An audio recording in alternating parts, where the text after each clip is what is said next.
Gold hub తాకట్టులో ఉన్న బంగారాన్ని విడిపించి కొనబడును. అదే రోజు ఆన్లైన్ ధరకు కొని డబ్బులు ఇవ్వబడును. ఆయన రీసెంట్ గా అటాక్ అయింది మీ నాపైన నీపైన ఎందుకు అయిందన్న అటాక్? ఏం లేదు, పంటలు ఎండుతున్నాయి, నీళ్ళు ఇవ్వండి అయ్యా స్వామి అని చెప్పేసి రైతులతో కలిసి వీడియో చేశారు. సో అది నచ్చినటువంటి మా ఎమ్మెల్యే లక్ష్మణ్ కుమార్ తన అనుచర వర్గంతో కలిసి దాడి చేయించాడు. ఒక 6 కుట్లు పడినాయి. ఈ పక్క కంప్లీట్గా చాలా పెయిన్ఫుల్ సిచ్యువేషన్ ఉంది. శ్వాస తీసుకోవడానికి కూడా ఇబ్బంది పడుతుంది. But still now I'm okay. Present okay, ఇప్పుడు అంతా ఓకే కదా? Present okay. అంటే ఇన్ని చెప్తున్నారు, బాగానే ఉన్నది. ఇప్పుడు రాజీనామాల పర్వం నడుస్తుంది బీఆర్ఎస్ లో, ఇంకో పార్టీలకు వెళ్ళిపోతున్నారు. ఎలా చూస్తారు దీన్ని? ఏముందన్నా, బెల్లం ఉన్న దగ్గరికి ఈగలు పోతాయి. ఇక్కడ బీఆర్ఎస్లో బెల్లం అయిపోయింది అంటే అధికారం పోయింది. సో వాళ్ళకి అధికారం కావాలి, పవర్ పాలిటిక్స్ కావాలి. పవర్ పాలిటిక్స్ కోసం వాళ్ళు ఎంతకైనా దిగజారుతారు. Natural thing. ఎక్కడైనా మీకు తెలియదు ఏముంది, ఒక రీసైక్లింగ్ సిస్టమ్ ఉంటుంది. అధికారం ఎక్కడికి పోతే అక్కడికి పోతా అంటారు వీళ్ళు. సో వీళ్ళకి పెద్ద కన్సిడర్ చేయాల్సిన పని లేదండి నాకు తెలిసి. రైతుల విషయానికి వస్తే, మీరు కూడా ఒక రైతు బిడ్డగా చెప్తున్నారు కాబట్టి, రైతుల విషయానికి వస్తే ఇప్పుడు రైతు అనే వాడు హ్యాపీగా లేరా? ఎక్కడ హ్యాపీ అనే మూమెంట్ ఎక్కడ ఉంటుంది తెలుసా? నీళ్ళు వచ్చి కరెంటు సరిగ్గా ఉండి పంట పండితే రైతు హ్యాపీగా ఉంటుంది. ఈరోజు ఏం జరుగుతుంది? అక్కడ కరెంటు లేదు, ఆ పక్క నీళ్లు లేవు, పంటలు ఎండుతున్నాయి. మళ్ళీ సేమ్ 2004 నుంచి అంతకుముందు ప్రాంతం కాంగ్రెస్ అంటేనే కరువు అనే సిచ్యువేషన్స్, అదే ఇప్పుడు సిచ్యువేషన్ వస్తుంది. క్లారిటీగా చెప్పాలంటే కాంగ్రెస్ అంటేనే కరువు, రైతులు సంతోషంగా లేరు. మీకు ఒక ఉదాహరణ చెప్తాను. నాకు ఒక 5 ఎకరాల భూమి, దానిలో 4 ఎకరాలు నేను బీడు పెట్టేసా. వాటర్ వస్తాయో రావన్న భయంతో ఎకరం సాగు చేసా. ఆ ఎకరం కూడా ఎండింది. ఇంకా నేనేమే హ్యాపీ. అంటే కాంగ్రెస్ ప్రభుత్వంలోనే కాదు, బీఆర్ఎస్ ప్రభుత్వంలో కూడా రైతులు ఆత్మహత్య చేసుకున్నారు అంటే ఏమంటారు? రైతులు ఆత్మహత్య చేసుకున్నారు అంటే కొన్ని రీజన్స్ ఉంటాయి, నేను కాదనను. రైతుగా నేను కూడా చెప్తున్నా, పంట సరిగా పండకను ఇంకేదో సిచ్యువేషన్ అయ్యో రైతు ఆత్మహత్య చేసుకున్నాడు. కానీ కేసీఆర్ పరిపాలనలో రైతు సంతోషంగా ఉన్నాడు. ఎలా చెప్తా, నీళ్లున్నాయి, సాగైంది భూమి, పంట పండింది, సరైన సమయానికి కొన్నాడు, సరైన సమయంలో డబ్బులు వేశాడు. రైతుకు కావాల్సింది ఇదే. నువ్వేళ 500 మద్దతు ధర ఇస్తా అన్నావు కదా, బోనస్ ఇస్తా అన్నావు కదా. ఇలా నువ్వు వేసిన ప్లాన్ ఏంటి? పంటలు ఎండ పెడితే బోనస్ తగ్గించవచ్చు. పంటలు రైతు దగ్గర పంటలు లేకుండా పండే ధాన్యం తగ్గితే మనం బోనస్ ఇవ్వడానికి చాలా దగ్గరికి పోవచ్చు అన్న కాన్సెప్ట్లో రైతు పంట ఎండ పెట్టినావు, బోనస్ ఇస్తాను ముందడికి వస్తున్నావు. దీన్ని ఏ రకంగా చూస్తాం? రైతు రుణమాఫీ ఇప్పుడు దాకా చేయలేదు, ఎందుకని అంటారు? చేస్తానన్నారు 9వ తారీఖు కల్లా నేను రైతు రుణమాఫీ చేసేస్తాను, ప్రతి అకౌంట్లో 2 లక్షలు పడతాయి అన్నారు కదా. ఎందుకు అవ్వట్లేదు ఇదంట?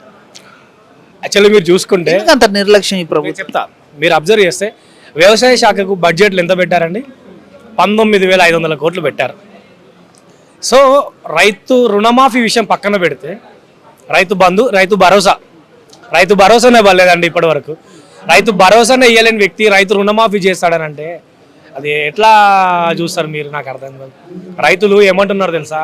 కేసీఆర్ పరిపాలన నయం ఉండరా, ఏం చేసిండో ఏమో, అటుకులు బొక్కిండో, నీళ్ళు తాగిండో, కానీ మాకు పంటలకు నీళ్ళు ఇచ్చిండ్రా, సమయానికి రుణమాఫీ చేసిండు, ఎరువులు అందించిండు, అన్ని చేసిండు అని చెప్పేసి. అయితే కేసీఆర్ గారు అసెంబ్లీకి వచ్చి ఇవన్నీ మాట్లాడొచ్చు కదా, ఎందుకు రావట్లేదు అసెంబ్లీకి? అసలు ఇవన్నీ మాట్లాడొచ్చు, ప్రశ్నించవచ్చు కదా, ఎందుకు రావట్లేదు? దానివల్లే కదా రేవంత్ రెడ్డి గారు కానీ మిగతా వాళ్ళు కానీ అసలు ఫస్ట్ అసెంబ్లీకి రమ్మనండి అని ప్రశ్నిస్తున్నారు.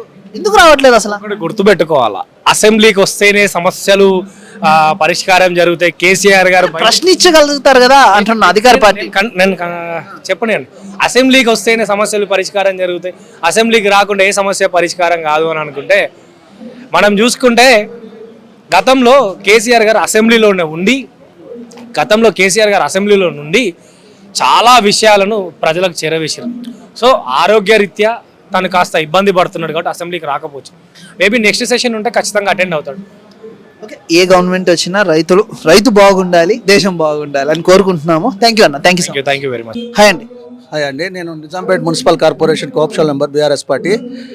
ఈరోజు చేవెళ్ళ నియోజకవర్గం నుండి అందరూ విస్తృతంగా కార్యకర్తల సమావేశానికి వచ్చిన కేటీఆర్ గారికి, వారితో పాటుగా మేము కాసాని జ్ఞానేశ్వరాన్ని బలపరుస్తూ ఈ ప్రాంతానికి చేవెళ్ళ నియోజకవర్గానికి బీసీ అభ్యర్థిని కేటీఆర్ గారు పెట్టడం, దానికి సబితా ఇంద్రారెడ్డి గారు నిల్చొని ఆయన గెలిపేయడం కానీ కంగడం కట్టుకోవడం, వారందరికీ మేము తోడుగా ఉండి సైన్యంలాగా పనిచేసి కాసాని జ్ఞానేశ్వరరావును గెలిపేయాలి. ఈ రాష్ట్రంలో ఒక బీసీ నాయకుని పార్లమెంట్కి పంపించి బీసీల యొక్క హక్కుల కోసం పార్లమెంట్లో గొంతు వినిపించాలని కేసీఆర్ సంకల్పంతో జ్ఞానేశ్వర్ గారిని చేవెళ్ళ నియోజకవర్గ ఎంపీగా ఏర్పాటు చేశారు, నిలబెట్టారు. వారిని గెలిపేయాల్సిన బాధ్యత సంపన్న వర్గాలపై ఉంది. అందులో భాగంగా మేము కూడా మా Nizampet municipal corporation cooptional member Saleem అన్న గారు, నిజాంపేట మున్సిపల్ కార్పొరేషన్ ప్రధాన కార్యదర్శి వెంకటేశ్వర గారు, ముదిరాజ్ సంఘ అధ్యక్షుడు సురేష్ గారు, నేను Nizampet municipal corporation cooptional member Chandragiri సతీష్ను. మేము ఇంకా రేపటి నుండి ఈ కార్యక్రమం ఇంకా రోజు 6 గంటలకే వెళ్ళి చేవెళ్ళ అన్ని ప్రాంతాల్లో తిరిగి మా కేసీఆర్ యొక్క పని చేసిన విధానం, ఈ జంప్ జలానీలు అదే అడగబోతున్నాను. రాజీనామాల పర్వం నడుస్తుంది ఈరోజు. మీరు కనుక చూసుకున్నట్టయితే కేకే గారు కానీ లేకపోతే ఇంకొంతమంది ఒక ఆయనేమో బీజేపీకి వెళ్ళిపోయారు, ఇంకొంతమంది కాంగ్రెస్కి వెళ్ళిపోయారు. ఎలా చూస్తారు ఇవి? ఇవన్నీ వాళ్ళకు చేత కాకుండా కానీ కూర్చోబెట్టి కేసీఆర్ గారు వాళ్ళకి పదవులు ఇచ్చేసి వాళ్ళకు విలువలు ఇచ్చి కూర్చోబెట్టారు కాబట్టి ఆ విలువలకు అలవాటు పడి మళ్ళీ కాంగ్రెస్లో కూడా అవకాశం, బీజేపీలో కూడా అవకాశం ఉందని ఒక దురుద్దేశంతో పోయారు, దురాశతో పోయారు తప్ప అలాంటి వాళ్ళకి ఎలాంటి పదవులు ఇయ్యారు. నిన్న బొందురామన్ సికింద్రాబాద్ పార్లమెంట్ చెప్తా తీసుకొని ఆయన గొంతు కోశారు. మొన్న మన షమీపూర్ రాజన్న ఏరియాల మల్కాజ్గిరిలో తీసుకొచ్చి అక్కడ ఉన్న కాంగ్రెస్ వాళ్ళు లేరు అన్నట్టు మన ఆయన పేరు సునీతా లక్ష్మారెడ్డి గారిని తీసుకొచ్చారు. అది ఓడిపోయే అన్ని ఓటమికి నాందే వాళ్ళు తీసుకొచ్చుకుంటున్న జిల్లాలను. దీనివల్ల బీఆర్ఎస్కి ఏం పరగబడదు. ఆనాడు వీళ్ళు వెళ్ళిపోవడానికి కారణం అంటే స్కాములు, అంటే లెక్కర్ స్కామ్ కానీ లేకపోతే ఫోన్ ట్యాపింగ్ కానీ ఇవే అంటున్నారు కదా. కాదండి, వాళ్ళు పదవులు కూర్చొని పదవులు అనుభవించడం అలవాటు పడ్డారు. మళ్ళీ అలాగే అధికార పార్టీ పోయి ఆనందం పొందుదామని మీకు తెలుసు కదా. కడియం శ్రీఆర్ విద్యావేత్త అని చెప్పేసి అప్పుడు పార్లమెంటుకు పంపించి గెలిపించుకున్నాం. ఆ తర్వాత మళ్ళీ తీసుకొచ్చి మన స్టేట్లో మంత్రి పదవి ఇచ్చినాం. ఆ అలవాటు పడ్డాడు ఆయన, అంతే తప్ప ఆయనతో అయ్యేది ఏం లేదు. ఆడ కాంగ్రెస్ గెలుస్తారని భయంతో పోతున్నారు కానీ ఆడ గెలిచేది బీఆర్ఎస్ఏ. గట్టి క్యాడ్ను పంపిస్తున్నారు, గెలుస్తాం రేపు. అంటే ఇప్పుడు ఈ స్కామ్లు కానీ లేకపోతే ఫోన్ ట్యాపింగ్ విషయాలు కానీ ఇవన్నీ కావాలని చేశారా? ఎలాంటి ప్రూఫ్లు లేకుండానే అరెస్ట్ చేస్తారా? అసలు ప్రూఫ్లు ఉన్నాయండి. ఏ గవర్నమెంట్లో అయినా కానీ ఇంటెలిజెంట్ ఉంటుంది. ఇంటెలిజెంట్ ఏం చేస్తుంది, ఏం తెలుసుకోవాలనేది గవర్నమెంట్ భాగం. అది ముఖ్యమంత్రి గారు కానీ దానికి సంబంధించిన శాఖ మంత్రులు కానీ అది అవసరం. ఆ అవసరాన్ని అనుకూలంగా వాళ్ళు పరిపాలనలో వాడుకున్నారు. ఆ వాడకాన్ని ఈరోజు వీళ్ళు ఏం చేస్తున్నారు అంటే గెలుపు కోసం, బీఆర్ఎస్ మీద బురజల్లడం కోసం.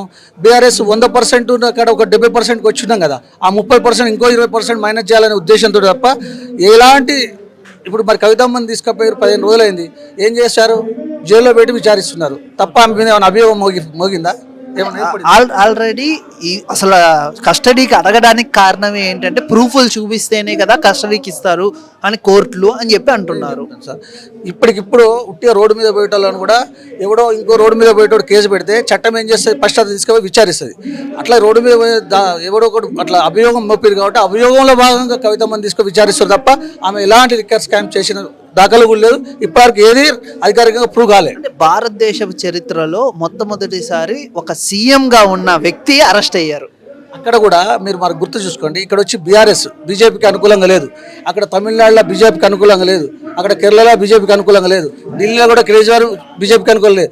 వాళ్ళకి అనుకూలం లేని స్టేట్లో వాళ్ళ ఉనికిని, వాళ్ళ పేరును పెంచుకోవడం కోసం అధికారంలో ఉన్న ఈ నాయకులను వాళ్ళు ఇబ్బంది పెట్టి బీజేపీ హైప్ క్రియేట్ చేసుకుంటారు తప్ప ఎలాంటి సందేహం లేదు. అంటే మార్నింగ్ కేటీఆర్ గారు ఒక ట్విట్టర్లో ట్వీట్ చేయడం జరిగింది, చాలా బాధతోనూ భాగోద్వేగాలతోనూ. అంటే ఇలాగే వెళ్ళిపోతే ఎవరికి బాధ లేదు అని అంటూనే బాధపడుతూ ఆ ట్వీట్ చేశారు, రాశారనమాట. దీన్ని ఎలా చూస్తారు మీరు? బాధపడుతున్నారు, అదే కదండి. లేనిపోయిన నిందలు వేసేసి బట్టగాల్చి మీద వేసేసి మొత్తం మంచిగా ఉన్న షర్టును పొక్కబెట్టేసి అదొక తప్పుగా చూపిస్తున్నప్పుడు బాధపడరా? రోడ్డు మీద పోతుంటే పెండేస్తే బాధపడరా? ఆ పెండను కడుక్కోవడం కోసం ఇదంతా ప్రయత్నం. Thank you.